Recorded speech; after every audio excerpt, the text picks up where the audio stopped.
Pickets opposed to the Suffolk dumping site and the Portsmouth oil refinery greeted Governor Dalton and others outside today's public hearing in downtown Norfolk. They were there to oppose an Army Corps of Engineers plan to deepen some Hampton Road's harbor channels by 10 feet and pipeline the dredge, some of it containing keepone and pesticides, to a 6,000-acre site in the Dismal Swamp. Governor Dalton, like most of the other speakers at the hearing, supported the need for dredging, but he didn't say where he thought the millions of tons of polluted sludge should go. Where personal considerations or emotions are involved, I think we must rely on an impartial judgment based on scientific fact to give us the answer.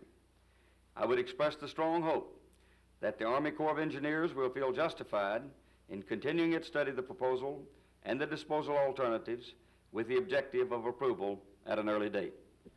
The Corps chose the wooded wetland section of Suffolk over others because it said it was the most economical and least environmentally damaging.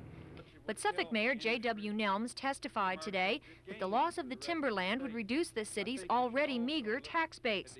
Other speakers talked about the complete destruction of wildlife on the 6,000-acre site, and Suffolk delegate Samuel Glasscock said the danger of saltwater contamination of the city's water system could plague Suffolk for decades. He also noted the Department of the Interior had prohibited Suffolk from building a highway on part of the Dismal Swamp because it said it was too environmentally damaging.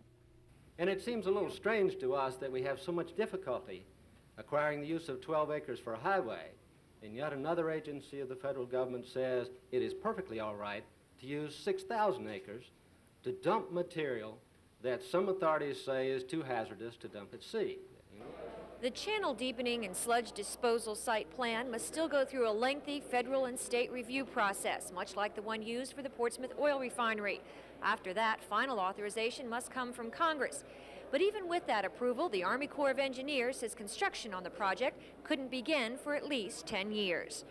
Joan Gartland, Area 10 Eyewitness News, Norfolk.